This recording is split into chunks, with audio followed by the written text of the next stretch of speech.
Hello everyone, मैं आप सभी का बहुत बहुत स्वागत करता हूं मेरे YouTube channel Zafar sir biology पर।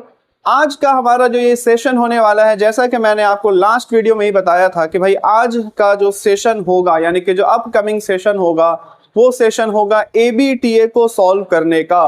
तो देख लीजिए आप सभी के लिए मैंने एबीटीए को सॉल्व करने का सीरीज स्टार्ट किया है बाबू। अभी से लेकर के एग्जाम जब तक के बायोलॉजी का नहीं हो जाता है, मेरी पूरी की पूरी कोशिश रहेगी कि कंप्लीट एबीटीए का सेट जो आपको दिया गया है उसको हम सॉल्व कर दें आप लोगों के लिए। अगर आपने पहले से सॉल्व कर रखा है, अगर कर रखा है तो मैच करवा लीजिए, नहीं किया है तो भाई सॉल्व कर लीजिए मेरे साथ साथ। कॉपी निकालिए, पेन निकालिए और साथ ही साथ अपना एबीटीए भी निकाल लीजिए। अगर किसी बच्चे के पास में एबीटीए नहीं है तो वो मुझे नीचे डिस्क्रिप्शन में दिए गए मेल पर मैसेज कर सकता है, मेल कर सकता है कि सर मुझे आप ये जो पीडीएफ मैंने फर्स्ट सेट का लाया है ये मैं आपको सेंड कर दूंगा अगर आपको चाहिए तो। अगर आप जीमेल पे मुझे मैसेज कर दे, अपना नाम और अपना स्कूल, ये दो चीज इंफॉर्मेशन आप मुझे दे दीजिए, आपका नाम क्या, आपके स्कूल क्या, और आपको ये पीडीएफ में वापस मेल कर दूंगा। तो बिना किसी देरी के स्टार्ट करने से पहले एक इंफॉर्मेशन देना चाहेंगे कि सेमेस्टर नंबर 3 का जो ओएमआर शीट है उसको लेकर के भी वीडियो मैंने अपलोड कर दिया है। अगर आपने नहीं देखा है तो जाइए उसे देख लीजिए। फटाफट से स्टार्ट किया जाए फर्स्ट सेशन एबीटीए का, जहां पर सेट नंबर 1 यानी कि पेज नंबर SC 72 से सॉल्व करना स्टार्ट कर रहे हैं। SC 72 से सॉल्व करना स्टार्ट कर रहे हैं बाबू। ना कि इसको सॉल्व करेंगे बल्कि आपको एक्सप्लेन भी करेंगे कि भाई किस क्वेश्चन का आंसर क्यों हो रहा है, वो ऐसा क्यों है कि आंसर ए ही है, बी ही है। ऐसा नहीं कि सिर्फ आपको जल्दी जल्दी सॉल्व करा देंगे, फुल एक्सप्लेनेशन के साथ। कोई भी डाउट अगर आपको होती है, बिना किसी झिझक के आप मुझे कमेंट सेक्शन में लिख सकते हैं, मैं आपके डाउट्स को क्लियर करने की पूरी कोशिश करूंगा। So let's start SC 72 the first set of ABTA series. चलिए जी, पहला क्वेश्चन पढ़ेंगे बच्चा लोग। क्वेश्चन पढ़ेंगे, आपको क्वेश्चन समझाने की कोशिश करेंगे और एक एक करके आपको बताएंगे कि भाई इसका क्या आंसर होना चाहिए। फटाफट से आधे घंटे के अंदर अंदर 35 क्वेश्चंस कंप्लीट करने का टारगेट करते हैं। हम भी करते हैं, आप भी करते हैं। शुरू हो जाइए। तो भाई फर्स्ट क्वेश्चन यहां पर जो हम लोग के लिए दिया गया है वो ये पूछा जा रहा है कि भाई which of the following is a post fertilization event. Post के मतलब क्या होता है बाबू? पोस्ट का मतलब क्या होता है? बाद। फर्टिलाइजेशन के बाद होने वाला इनमें से कौन सा इवेंट है जो कि फ्लावरिंग प्लांट्स में देखा जाता है? अगर आपने sexual reproduction in flowering plants पढ़ा है तो इसका आंसर आपके लिए बहुत आसान है। हमारे sexual reproduction in flowering plants में बताया गया है कि भाई फर्टिलाइजेशन वाला जो पूरा प्रोसेस है, यानी कि रिप्रोडक्शन वाला जो पूरा प्रोसेस है, उसको बच्चा हम लोग 3 भाग में डिवाइड किए हुए हैं। जिन्होंने भी अच्छे से पढ़ा उन्हें याद होगा। प्री फर्टिलाइजेशन यानी कि फर्टिलाइजेशन से पहले, देन एग्जैक्टली फर्टिलाइजेशन और फिर पोस्ट फर्टिलाइजेशन। भाई ये 3 इवेंट्स हैं sexual reproduction in flowering plants में। फर्टिलाइजेशन से पहले, फर्टिलाइजेशन और फर्टिलाइजेशन के बाद। तो आपसे पूछा जा रहा है कि नीचे दिए गए 4 ऑप्शन में कौन सा ऑप्शन फर्टिलाइजेशन के बाद वाला इवेंट है। एक एक करके पढ़ते हैं। क्या पॉलिन ट्यूब का फॉर्मेशन होता है फर्टिलाइजेशन के बाद? हाँ भैया, क्या पॉलिन ट्यूब का फॉर्मेशन होता है? आंसर है नहीं सर, ये प्री फर्टिलाइजेशन, ये रॉन्ग हो गया। गैमेट फॉर्मेशन होता है क्या? नहीं बाबू, ये भी प्री फर्टिलाइजेशन, रॉन्ग हो गया। एम्ब्रायोजेनेसिस यानी कि एम्ब्रायो का फॉर्मेशन कब होगा? भाई जब जाइगोट बन जाएगा तब तो एम्ब्रायो बनाओगे। और जाइगोट कैसे बनेगा? भाई जाइगोट के बाद ही ना एम्ब्रायो बनता है। तो जाइगोट से पहले क्या करना पड़ेगा? मेल गैमेट और फीमेल गैमेट को तो फ्यूज करवाओगे ना, तो हो गया ना फर्टिलाइजेशन। दैट मीन्स यहां पर जो आंसर निकल करके आ रहा है बाबू, वो पहले क्वेश्चन का निकल करके आ रहा है सी, यानी कि एम्ब्रायोजेनेसिस सर एक ऐसा इवेंट है जो कि पोस्ट फर्टिलाइजेशन कहलाता है, फर्टिलाइजेशन के बाद हो। आगे बढ़ेंगे बिना किसी टाइम को नष्ट किए हुए क्वेश्चन नंबर 2 की तरफ में। क्वेश्चन नंबर 2 पढ़ेंगे बच्चा।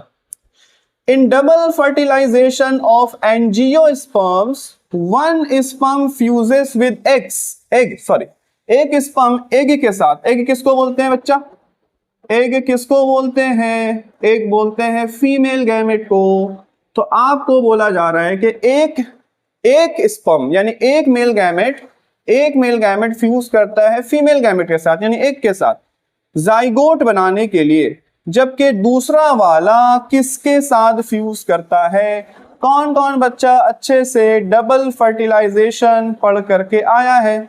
जो भी बच्चों ने डबल फर्टिलाइजेशन को अच्छे से पढ़ा है, आंसर उन्हें पता है कि भाई एक मेल गैमेट जाकर के फ्यूज करता है जाइगोट बनाने के लिए, जबकि दूसरा मेल गैमेट सीधा जाकर के पोलर न्यूक्लियाई के साथ फ्यूज करेगा ताकि एक ट्रिप्लॉइड यानी कि एक 3n एंडोस्पर्म का फॉर्मेशन हो सके। तो आंसर इज सी एस का आंसर है ना बच्चा। आगे बढ़े, चल क्वेश्चन नंबर 3, अभी भी उसी चैप्टर से क्वेश्चन कंटिन्यू हो रहा है बाबू। The male gametophyte in angiosperm is represented by, भाई इतना इससे आसान और क्या क्वेश्चन हो सकता है। मेल गैमेटोफाइट स्टेज जो है हमारे एंजियोस्पर्म में वो कौन रिप्रेजेंट करता है? आंख बंद करके पॉलन ग्रेन रिप्रेजेंट करता है। एक बच्चे जो मिस्टेक करते हैं वो क्या कौन सा करते हैं मैं आपको बता देता हूं। बच्चे जो मिस्टेक करते हैं ये करते हैं कि पॉलन ग्रेन को वो सोचते हैं कि पॉलन ग्रेन मेल गैमेट है। जो भी बच्चा ये सोच रहा है बाबू गलत सोच रहा है। पॉलन ग्रेन मेल गैमेट नहीं है, पॉलन ग्रेन मेल गैमेटोफाइट है। तो क्या डिफरेंस है सर? क्या डिफरेंस है? क्या गैमेट और गैमेटोफाइट सेम चीज नहीं होता? नहीं होता बाबू, नहीं होता है दोनों सेम चीज। तो ऐसा गलती नहीं करेंगे कि कहीं पर भी आप पॉलन ग्रेन को मेल गैमेट रेफर कर दीजिए। आप हमेशा बोलेगा मेल गैमेटोफाइट। क्वेश्चन भी देखिए मेल गैमेटोफाइट पूछा जा रहा है, मेल गैमेट नहीं पूछा जा रहा है ना जी। चलिए आगे बढ़े, क्वेश्चन नंबर 4 फटाफट से। Which part of एक मिनट बच्चा, which part of the ovule develop into seed coat? हमारे ओव्यूल का कौन सा पार्ट सीड कोट बनाता है? अगर आपने अच्छे से फ्लावरिंग प्लांट पढ़ा है तो आपको पता होगा कि सीड कोट 2 लेयर में बटा हुआ होता है। एक को बोलते हैं टेस्टा और दूसरे को बोलते हैं टेगमेन। अब याद कीजिए इनमें से कौन सा पार्ट डबल लेयर में होता है? ओव्यूल के ऊपर में डबल लेयर में होता है, घेरा हुआ होता है, कवर करके होता है। कौन सा होता है? इंटेगुमेंट। भाई इंटेगुमेंट जो है वो डबल लेयर होता है, घेर करके रखता है, ओव्यूल को प्रोटेक्ट करने का काम करता है और बाद में यही सीड कोट का फॉर्मेशन करेगा। ठीक है जी, क्वेश्चन नंबर 4 हो गया। आगे बढ़ा जाए। Change okay. क्वेश्चन नंबर 4 हो गया ना बच्चा। क्वेश्चन नंबर 5 चलिए जी देखते हैं। The fusion of one male gamete with the egg and the other male gamete with two polar nuclei in angiosperm is known as। अभी जैसा कि ऊपर वाले क्वेश्चन में भी रेफरेंस आपको दिया गया कि एक मेल गैमेट फ्यूज करता है जाइगोट बनाने के लिए, दूसरा मेल गैमेट फ्यूज करता है एंडोस्पर्म के फॉर्मेशन के लिए। उसी से थोड़ा रिलेटेड क्वेश्चन दोबारा पूछा जा रहा है। बोला जा रहा है कि जो फ्यूजन होता है मेल गैमेट का, एक मेल गैमेट का जाइगोट बनाने के लिए और दूसरे वाले मेल गैमेट का पोलर न्यूक्लियाई के साथ, ऑब्वियसली पोलर न्यूक्लियाई के साथ जब फ्यूज करता है तो यहाँ पर एंडोस्पर्म का फॉर्मेशन होता है एंडोस्पर्म बनाने के लिए। तो इस इवेंट को क्या बोलते हैं? अब यहाँ थोड़ा कंफ्यूजन हो सकता है। देखो सिनगैमी फर्टिलाइजेशन सिर्फ नहीं बोलेंगे, गैमीटोजेनेसिस इसको नहीं बोलेंगे। बच्चा थोड़ा कंफ्यूज हो सकता है कि इसको सर ट्रिपल फ्यूजन बोला जाए या इसको डबल फर्टिलाइजेशन बोला जाए, क्योंकि हमारे सिलेबस में इन दोनों टर्म को और करके पढ़ाया गया है। यानी कि आप या तो इस इवेंट को डबल फर्टिलाइजेशन बोले या तो आप इस इवेंट को ट्रिपल फ्यूजन बोले। तो थोड़ा कंफ्यूजन यहाँ पे जनरेट हो सकता है आपके माइंड में कि क्या करना चाहिए। अब यहाँ पर अगर कोई बच्चा डबल फर्टिलाइजेशन टिक कर देता है तो उसको ज्यादा गलत नहीं समझेंगे, क्योंकि हो रहा है डबल फर्टिलाइजेशन यहाँ पर। लेकिन चूंकि क्वेश्चन में फ्यूजन वर्ड को यूज किया गया है तो हम चाहेंगे कि आप डबल फर्टिलाइजेशन के साथ नहीं बल्कि ट्रिपल फ्यूजन के साथ चले जाएं, तो ये ज्यादा बेटर होगा, है ना जी। चलिए नेक्स्ट क्वेश्चन, क्वेश्चन नंबर 6। आधा पेज में हो गया बाबू, कोई दिक्कत नहीं है, कोई दिक्कत नहीं, आधे पेज में तो क्या हो गया। What is the primary site of fertilization in human female? चलिए ह्यूमन रिप्रोडक्शन में क्वेश्चन स्टार्ट हो गया है। ह्यूमन फीमेल का प्राइमरी साइट क्या है? प्राइमरी साइट यानी जहां फर्टिलाइजेशन होना चाहिए वो प्राइमरी साइट क्या है? क्या वो यूटेरस है? नहीं सर। ओवरी है? नहीं सर। Fallopian tube? बिल्कुल सर, आसान है, कोई दिक्कत नहीं। फैलोपियन ट्यूब में ही फर्टिलाइजेशन होता है, यस। चलिए क्वेश्चन नंबर 6 इजी था, ज्यादा टाइम वेस्ट नहीं करेंगे। Question number 7, the hormone responsible for the maintenance of pregnancy. भाई किस हार्मोन को बोला जाता है कि वो मेंटेनेंस करवाता है प्रेगनेंसी का? बहुत आसान है, जिन बच्चों ने क्लास अटेंड किया हुआ है उन्हें पता है। P4 प्रोजेस्टेरॉन, P4 प्रेगनेंसी, इस तरीके से याद करवाया गया होगा मेरे ऑफलाइन क्लास में बच्चों आपको। तो P4 प्रोजेस्टेरॉन, P4 प्रेगनेंसी। तो कौन सा प्रोजेस्टेरॉन, कौन सा प्रेगनेंसी? सॉरी इसको हटाओ, चलो जी। P for progesterone, P for pregnancy, तो इसको कीप कर देते हैं और यहाँ पे सिलेक्ट कर लेते हैं प्रोजेस्ट्रॉन 7। ओके, प्रेगनेंसी से जब भी क्वेश्चन आएगा प्रोजेस्ट्रॉन के साथ जाना सही ऑप्शन होगा। चलिए आगे बढ़ा जाए। स्पर्मेटोजेनेसिस ऑकर्स इन द, कहाँ होता है भाई स्पर्मेटोजेनेसिस? स्पर्मेटोजेनेसिस यानी कि स्पर्म का फॉर्मेशन कहाँ देखने को मिलता है? क्या एपिडाइडिमिस में देखने को मिलता है? आंसर है नहीं सर। एपिडाइडिमिस जो है बाबू वो तो होता है डक्ट, तो एपिडाइडिमिस में देखने को नहीं मिलता। No sir. क्या वास डिफरेंस में? No sir. क्या सेमिनल वेसिकल में? No sir. Very easy, testis. Spermatogenesis का जो इवेंट है वो कहाँ पे होगा? टेस्टिस में। स्पर्म फॉर्मेशन टेस्टिस में होगा। चलिए नेक्स्ट क्वेश्चन, क्वेश्चन नंबर 9।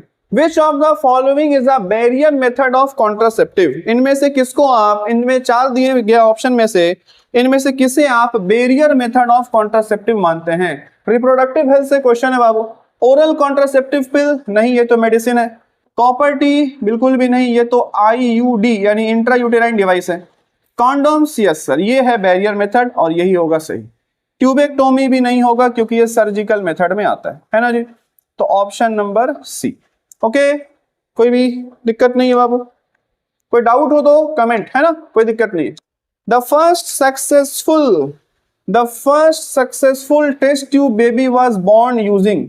पहले सक्सेसफुल टेस्ट ट्यूब बेबी को, ये याद कीजिएगा आप, आर्ट यानी असिस्टेड रिप्रोडक्टिव टेक्नोलॉजी से क्वेश्चन पूछा जा रहा है। किस टेक्निक को यूज करके टेस्ट ट्यूब बेबी को बनाया गया था? तो बाबू इनमें से आपको कौन सा टेस्ट ट्यूब बेबी प्रोग्राम लग रहा है? याद कीजिए। क्या ज़ायगोट इंट्राफैलोपियन ट्रांसफर? नहीं। ICSI intracytoplasmic sperm injection? नहीं। IVF yes sir, IVF in vitro fertilization यानी कि बॉडी के बाहर गैमेट को कलेक्ट करके फर्टिलाइजेशन का काम करवाना। और हमको जहां तक याद आ रहा है कि ये जो टेस्ट ट्यूब बेबी फर्स्ट बना था शायद से इसका नाम लुइस ब्राउन है। देखो इसके लिए हम श्योर नहीं है, लेकिन ऑन द स्पॉट जो मेरे माइंड में आ रहा है वो यही आ रहा है, शायद से इसका नाम लुइस ब्राउन है। इसको सीरियस नहीं लो, मतलब जहां तक लगता है हमको लुइस ब्राउन है, तो याद रखोगे तो अच्छा है, देख लेना एक बार ना। Turner syndrome occurs due to, लो जी सिंड्रोम वाले पार्ट में पहुंच गए। दैट मींस चैप्टर फिर से बदला है और इस मरतबा चैप्टर आ चुका है principle of inheritance and variation. 11 number question, Turner syndrome क्यों होता है? बहुत आसान है, आंख बंद करके मारो। ट्राइसोमी 21 नंबर क्रोमोसोम का 3-3 हो जाना क्यों होता है ये 3-3? हाँ जी, इसका रीजन पूछ लेगा तो क्या आंसर करोगे? वैसे तो हम लोग के पास में 2 होना चाहिए, एक मैटरनल साइड से आता है, दूसरा पैटर्नल साइड से आता है। लेकिन अगर एक और एक्स्ट्रा पेयर आ जाए तो यही कहलाता है ट्राइसोमी, यानी कि एक सेट ऑफ क्रोमोसोम 3 हो गया है। तो ये क्यों होता है? इसका रीजन क्या है? इसका रीजन है नॉन डिसजंक्शनिंग।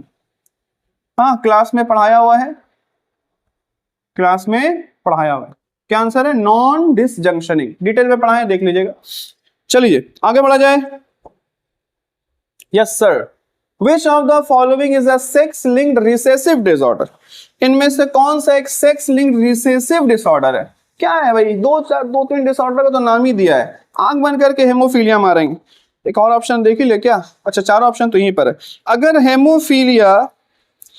हेमोफीलिया के बजाय यहाँ पर कलर ब्लाइंडनेस लिखा हुआ होता तो भी यही आंसर होता ना बच्चा। अगर हेमोफीलिया के बजाय कलर ब्लाइंडनेस लिखता तो भी यही आंसर होता, सेम आंसर हो। चलिए आगे बढ़ेंगे ना। चलिए क्वेश्चन नंबर 12 हो गया। Question number 13, a couple has a son with blood group O। Okay, एक लड़का है जिसका ब्लड ग्रुप O है। ओके, तो ब्लड ग्रुप है O किसका? एक लड़के का। लेट्स अज्यूम कि वो लड़का है, इसका ब्लड ग्रुप O है। O ब्लड ग्रुप का मतलब इसके पास में जो एलील होगा वो होगा IO। चलो सही है। If mother's blood group is A, अगर माँ का ब्लड ग्रुप A है, which of the following blood group is for father? तो फादर का ब्लड ग्रुप क्या होगा? माँ का ब्लड ग्रुप A है बाबू, मम्मी का ब्लड ग्रुप A है, तो मम्मी का अगर एलील देखा जाए तो मम्मी का एलील क्या हो सकता है? मम्मी का एलील हो सकता है IA एंड IO, या मम्मी का एलील हो सकता है IA एंड IA। ये भी ब्लड ग्रुप A को रिप्रेजेंट करता है, ये भी ब्लड ग्रुप A को रिप्रेजेंट करता है ना। ये हो गया होमोजाइगस कंडीशन, ये हो गया हेटेरोजाइगस कंडीशन। तो बाप का ब्लड ग्रुप क्या होगा ये पूछ रहा है ना। अगर फादर का ब्लड ग्रुप बच्चे का A है ना, तो क्या हो सकता है? क्या फादर A हो सकते हैं, A भी हो सकते हैं। देखो A हो सकते हैं फादर, क्योंकि ब्लड ग्रुप A है। A भी नहीं हो सकते क्योंकि A भी में तो IA IB दोनों एलील आ जाएगा ना। तो ये वाला कंडीशन थोड़ा सा डिफिकल्ट है, IA IB नहीं होगा। फादर ए हो सकते हैं या ओ हो सकते हैं? फादर ए बी ओनली तो नहीं होंगे, बी हो सकते हैं या ओ हो सकते हैं। अगर फादर बी है तो आई बी आई ओ से अगर आई ओ वाला एलील दे देंगे तो भी बच्चा ओ हो जाएगा, क्योंकि ये तो हो सकता है ना, ये भी हो सकता है। अगर फादर बी होंगे तो आई बी आई ओ से भी तो हो सकते हैं, तो आई ओ वाला एलील डोनेट कर दिए होंगे। माँ तो पहली आई ए के साथ में आई ओ है, क्या आंसर हो सकता है इसका? ए और ए बी, ए और ओ, बी और ओ, ये बी ओनली। ए और ए बी तो नहीं होना चाहिए, बी और सी में से कोई एक ऑप्शन हिट होना चाहिए, क्योंकि ए है तो आई ए आई ओ से भी हो सकते हैं, बी है तो आई बी आई ओ से भी हो सकते हैं, ओ का तो पता ही है कि वो आई ओ होंगे। कैसा क्वेश्चन है भाई ये? क्या लगता है? Couple has a son with blood group O, O है उनका blood group. If the mother's blood group is A, which of the following blood group? तो भाई ए ब्लड ग्रुप माँ का है, बच्चे का हो तो बाप का बी भी हो सकता है, बी हेट्रोजाइगस भी तो होता है, ए भी तो हेट्रोजाइगस होता है। क्या क्वेश्चन है ये?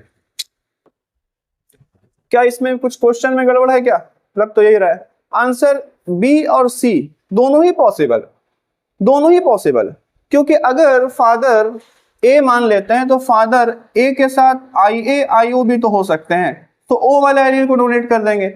माँ का ब्लड ग्रुप क्या है? ए है। ये भी तो नहीं बोल रहा है कि माँ होमोजाइगस ही है, ये भी कहां बोल रहा है कि माँ होमोजाइगस ही है? होमोजाइगस भी तो नहीं बोल रहा है। अगर होमोजाइगस बोलता तो हम श्योर हो जाते कि माँ जो है वो आई ए है, तो फिर कुछ और आंसर बनाते। तो माँ तो दोनों हो सकती है ना, कहां बोल रहा है होमोजाइगस? एबीटी अजीब क्वेश्चन है। Blood group is which? तो देखिए भाई 13 नंबर में हम ए बी और सी दोनों को टिक कर रहे हैं, और क्या हो सकता है? और तो कुछ समझ में नहीं आ रहा। If mother's blood group is A, which of the following blood group is for father? B और सी दोनों टिक कर रहे हैं बाबू। चलिए question number 14। If a pure tall pea plant is crossed with a pure dwarf pea plant, then the phenotype of the F1 generation will be? क्या इतना आसान है? मोनो हाइब्रिड क्रॉस का क्वेश्चन है। Capital T cross small T, क्या होगा भाई? एक ही जीनोटाइप आता है F1 जनरेशन में, आप सभी को पता है। कैपिटल टी स्मॉल टी के साथ क्रॉस करेगा। हाइब्रिड टॉल आता है सभी का सभी, तो यहां पर होगा all toll. Yes all toll. Type कीजिए, बना के दिखा दे। क्या बनाओ? पता होना चाहिए ना, ये इस टाइप का होगा, इस टाइप का एक पनेट स्क्वायर बना लो। यहाँ गैमेट लिख दो, कैपिटल टी, यहाँ लिख दो small T, capital T small T, capital T small T, capital T small T, capital small, चारों का चारों कैपिटल टी स्मॉल टी। तो ये लॉ ऑफ डोमिनेंस की वजह से ये टॉल हो जाएगा। ये हो गया बाबू, तो इसका ऑल टॉल आंसर होगा ना। चलिए आगे बढ़े। Question number 15 which of the following represents a homozygous condition? इनमें से कौन होमोजाइगस कंडीशन को रिप्रेजेंट करता है? बच्चे बताएंगे कि होमोजाइगस कंडीशन किसको बोलते हैं? जब भी सेम एलील एक जगह पर आ जाए उस कंडीशन को होमोजाइगस कंडीशन कहा जाता है। कितने एलील को? Same allele. तो अगर सेम एलील एक जगह पर आ जाए तो उसको हम लोग होमोजाइगस कंडीशन बोलते हैं। तो भाई सेम एलील किसमें दिख रहा है? ऑप्शन नंबर सी में। ठीक है, आसान, कोई दिक्कत नहीं है। वो ब्लड ग्रुप वाले में अभी भी थोड़ा दिमाग में खटक रहा है, देख लेंगे एक मतलब। अगर ऐसा होता है तो नेक्स्ट वाले वीडियो में हम इसको सॉल्व करने की कोशिश करेंगे। मेरे से भी कहीं पे गलती हो सकती है, इंसानी यार। तो होमोजाइगस कंडीशन में कैपिटल भी यहाँ पे आंसर होगा। थोड़ा फास्ट किया जाए काम को, है ना, चेंज किया जाए। Which type of RNA carries amino acid to ribosome during protein synthesis? बताइए भाई, प्रोटीन बनने के टाइम पर कौन से टाइप का आरएनए को यूज किया जाता है अमीनो एसिड को कैरी करने के लिए? बड़ा आसान है भाई, क्या है? टीआरएनए यानी कि ट्रांसफर आरएनए। याद होना चाहिए आपको, अगर आपने मॉलिक्यूलर बेसिस ऑफ इनहेरिटेंस सही से पढ़ा है तो आपको याद होना चाहिए।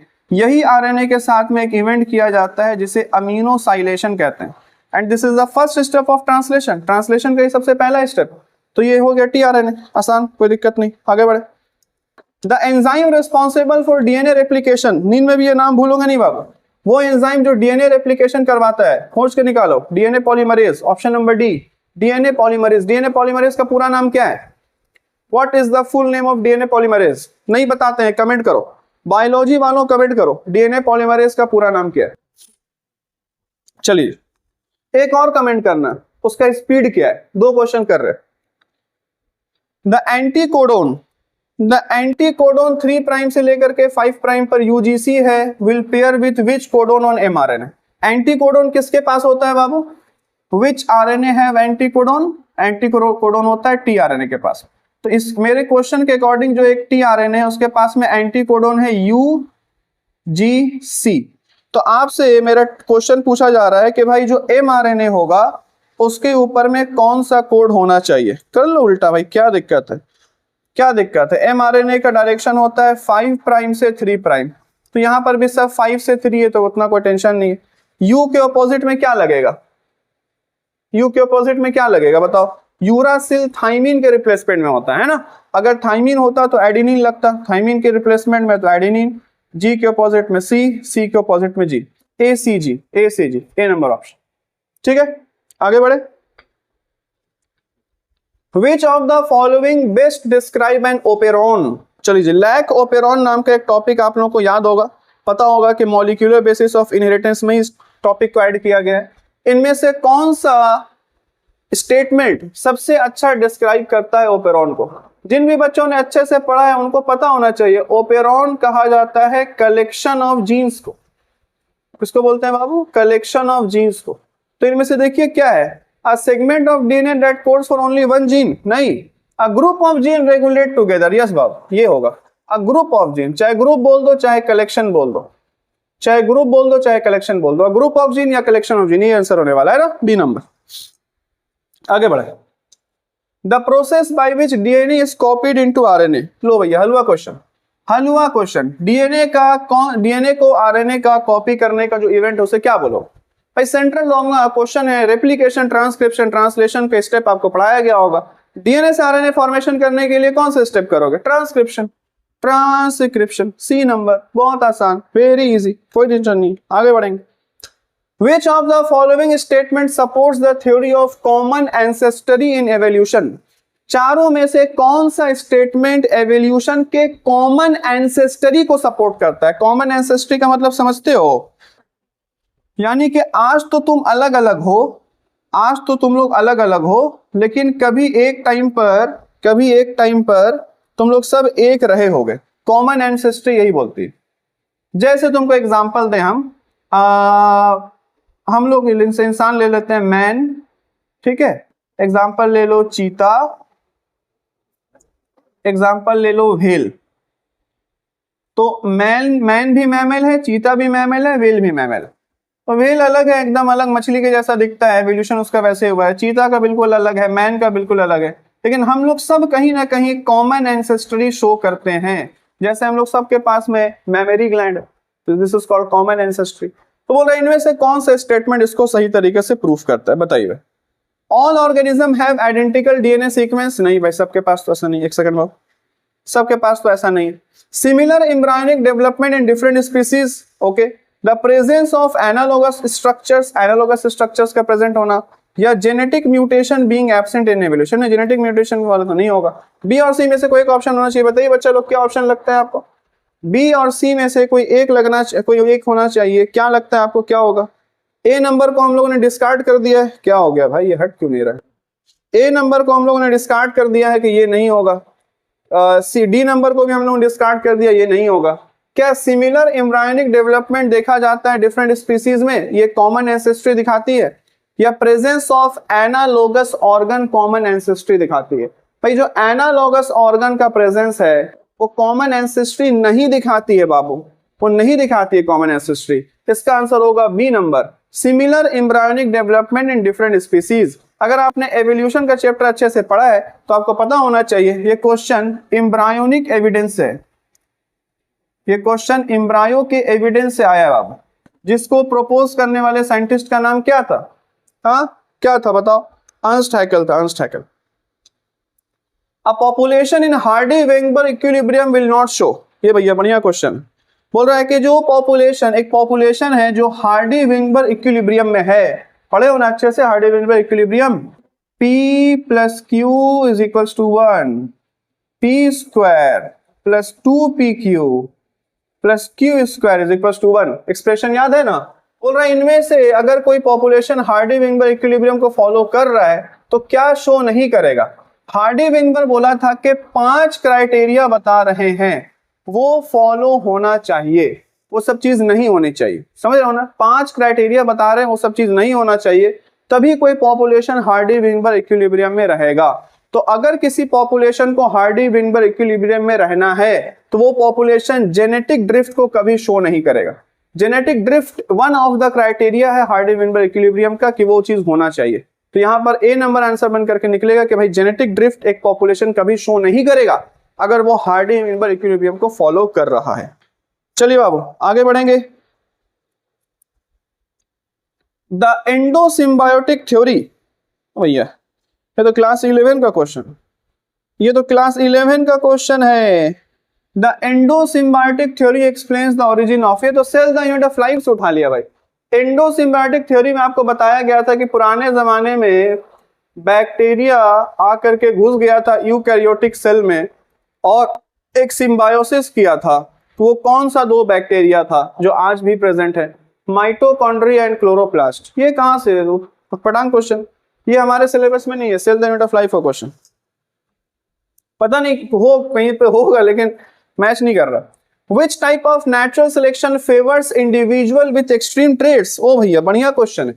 नेचुरल सिलेक्शन का आप लोगों ने ग्राफ पढ़ा है? हाँ जी पढ़ा है, पढ़ाया हुआ है ना, ऑफलाइन क्लासेस में मैंने पढ़ाया है। 3 ग्राफ है इसके टोटल 3 ग्राफ्स हैं। याद कीजिए क्या क्या है, यही तो ग्राफ का नाम लिया हुआ। देखिए स्टेबिलाईजिंग ग्राफ होता है, डायरेक्शनल होता है और डिसरप्टिव होता है। तीनों का फीचर बताया गया है। क्वेश्चन पूछ रहा है इनमें से किस टाइप का नेचुरल सिलेक्शन फेवर करता है इंडिविजुअल्स को जो एक्सट्रीम ट्रेट्स रखते हैं। एक्सट्रीम ट्रेट्स रखते हैं। देखिए एक्सट्रीम ट्रेट रखने के लिए 2 ग्राफ बताया गया है। एक बताया गया है डायरेक्शनल, जो ग्राफ कुछ ऐसा दिखता है, जो किसी एक डायरेक्शन की तरफ में जिसका पीक शिफ्ट हो रहा हो, एक डायरेक्शन की तरफ में जिसका पीक झुक रहा हो। और डिसरप्टिव वाले का ग्राफ ऐसा बनाया गया, अगर आप अच्छे से पढ़े हैं तो आपको पता होगा, यहाँ पे 2 एक्सट्रीम वैल्यू को सिलेक्ट किया जाता है। मीन वैल्यू को सिलेक्ट नहीं किया गया है, 2 एक्सट्रीम वैल्यू को सिलेक्ट किया गया है। ग्राफ एक तरफ शिफ्ट हो रहा है तो इसको हम लोग बोलते हैं डायरेक्शनल। तो एक्सट्रीम वैल्यूज को चुनने के लिए बोला गया है 2 ग्राफ है। यहां पर ट्रेट्स लिख रहा है, ट्रेट्स। ट्रेट्स का मतलब है कि एक से ज्यादा है ये। अगर सिर्फ ट्रेट लिखता, अगर यहां पर सिर्फ ट्रेट लिखता तो आंसर होता डायरेक्शनल। क्या आंसर होता बाबू? डायरेक्शनल। अगर सिर्फ ट्रेट लिखता तो ट्रेट का मतलब है एक के बारे में बात की जा रही। अगर मल्टीपल ट्रेट को, मल्टीपल एक्सट्रीम वैल्यू को ज्यादा चुना जा रहा है तो यहां पर ज्यादा बेटर आंसर जो हमारे करके निकलेगा वो निकलेगा डिसरप्टिव। ये वाला graph, this graph, this graph. चलिए बाबू आगे बढ़ेंगे। डिसरप्टिव आंसर हो गया। The primitive earth atmosphere was, early अर्थ का एटमोस्फियर, शुरुआती दौर में अर्थ का एटमोस्फियर कैसा था? क्या उसमें बहुत ज्यादा ऑक्सीजन था? नहीं सर। क्या रेड्यूसिंग एटमोस्फियर था? Yes sir. क्यों रेड्यूसिंग एटमोस्फियर था? कि उस टाइम पर ज्यादातर जो गैसेस प्रेजेंट थे उनमें हाइड्रोजन ज्यादा था, इस वजह से उस टाइम के एटमोस्फियर को रेड्यूसिंग बोला जाता है। जैसे मीथेन था, अमोनिया था, तो हाइड्रोजन ज्यादा होने की वजह से रेड्यूसिंग एटमोस्फियर का टर्म को यूज किया जाता है। आगे बढ़े। Which evolutionary concept explains the development of similar traits in unrelated species due to similar environmental pressure? आसान क्वेश्चन है बाबू, सिर्फ क्वेश्चन बड़ा है। क्वेश्चन समझा दे एक मतलब नहीं समझ में आया तो, क्वेश्चन को समझा दे अगर एक बार नहीं समझ में आया तो। भाई क्या हो रहा है ये? एक सेकंड बच्चा, चलिए। बोल रहा है कि विच एवोल्यूशनरी कॉन्सेप्ट एक्सप्लेन, एवोल्यूशन का कौन सा कॉन्सेप्ट एक्सप्लेन करता है डेवलपमेंट ऑफ सिमिलर ट्रेट, एक जैसे कैरेक्टर्स अनरिलेटेड स्पीसीज में। यहीं पे क्वेश्चन खत्म हो गया। अनरिलेटेड स्पीसीज में सेम टाइप का जो फीचर्स है वो कौन सा एवोल्यूशन के इवेंट यहाँ पे करवाता है? इसका आंसर है कन्वर्जेंट एवोल्यूशन। अलग अलग स्पीसीज के मेंबर जब सेम इन्वायरमेंट में आते हैं तो इन्वायरमेंट फोर्स करती है उनको कॉमन फीचर्स को डेवलप करने के लिए। जैसे मान लो कि यहाँ वेस्ट बंगाल से कोई इंसान चला जाए काम करने के लिए साउथ इंडिया, कोई दिल्ली से चला जाए साउथ इंडिया, और कोई मुंबई से चला जाए साउथ इंडिया, तो भाई तीनों अलग अलग एंसेस्टर से आया है, तीनों अलग अलग जगह से आया है, तीनों अलग अलग भाषा जानता है।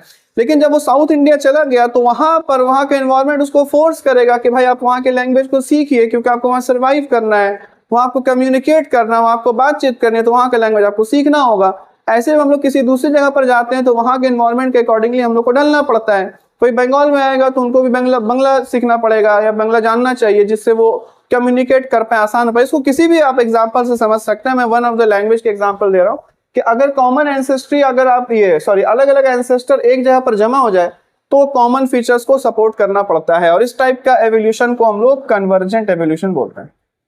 आसान क्वेश्चन है, कोई टेंशन नहीं, आराम से आप कर सकते। ठीक है जी, आगे बढ़ा जाए।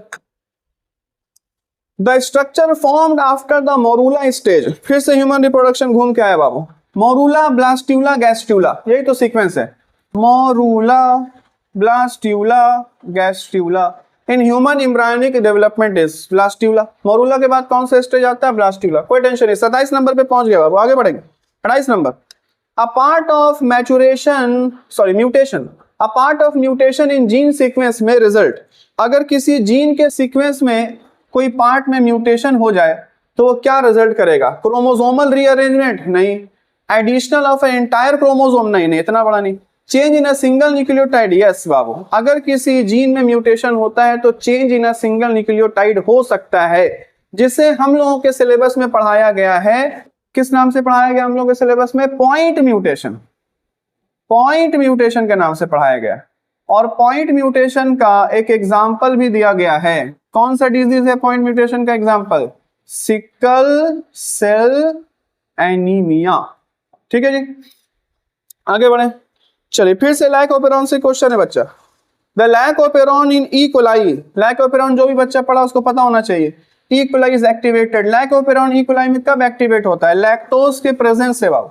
लैक्टोज जब एब्सेंट होता है तो लैक ऑपेरॉन बंद हो जाता है। लैक का फुल फॉर्म ही लैक फॉर लैक्टोज, और जब प्रेजेंट होता है तो ये लैक ऑपेरॉन एक्टिव हो जाता है। तो लैक्टोज के प्रेजेंस से एक्टिव और लैक्टोज के एब्सेंस से डीएक्टिवेट। ठीक है, चलिए question number 30, which of the following reproductive technologies involves implanting a fertilized zygote in fallopian tube? Fertilized, if zygote, fertilized zygote ना, यानी कि ऐसा जाइगोट जिसका फर्टिलाइजेशन हो गया हो। चलो तो यहां से पिक करते हैं, जाइगोट से Z, ये इंट्रा होना चाहिए लेकिन इनटू का I, फैलोपियन का F और ट्यूब का T। क्या वर्ड बना? Gift, gift. Zygote intra fallopian transfer. जब भी हम लोग जाइगोट को फैलोपियन ट्यूब के अंदर डालते हैं तो जो वर्ड यूज किया जाता है उसको जिफ्ट कहते हैं। तो जिफ्ट यहाँ पे zygote intra fallopian transfer. Which of the following cells are primarily responsible for the production of steroid hormones in the testis and ovary?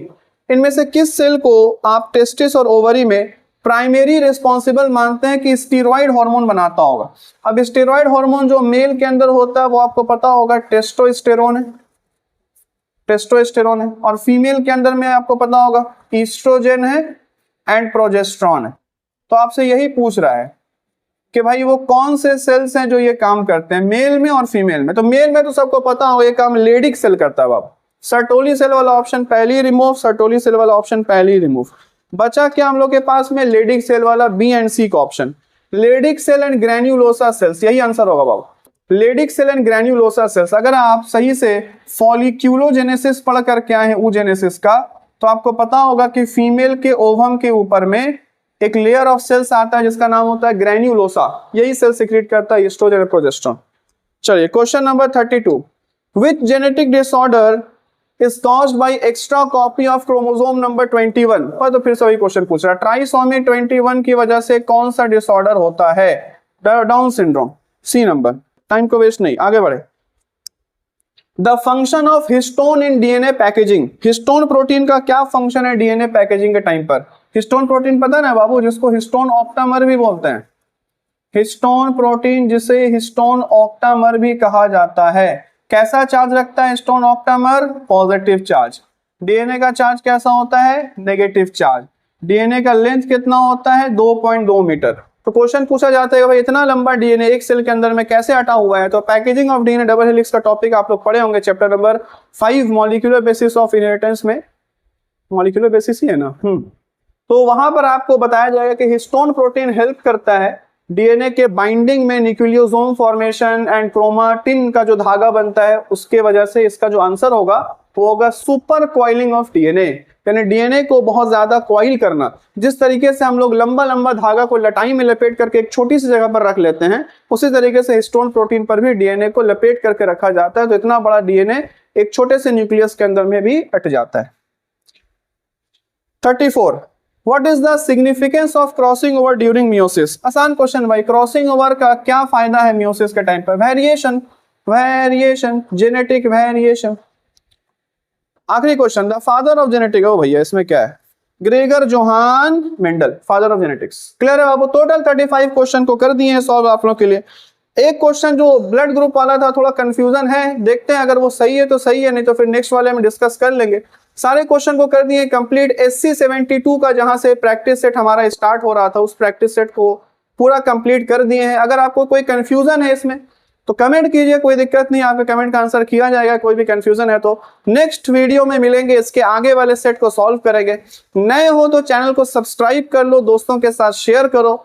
अगर आप चाहते हैं कि वेस्ट बंगाल बोर्ड से जुड़ा हुआ इंफॉर्मेशन और बायोलॉजी से जुड़ा हुआ इंफॉर्मेशन आपको मिलते हुए रहे तो जल्दी से चैनल को सब्सक्राइब कीजिए, नोटिफिकेशन बेल को भी प्रेस कर दीजिए। मिलते हैं नेक्स्ट वीडियो में, तब तक के लिए अपना ख्याल रखिए और सेमेस्टर नंबर 3 के एग्जाम्स के लिए अच्छे से प्रिपेयर कीजिए। बहुत बहुत शुक्रिया।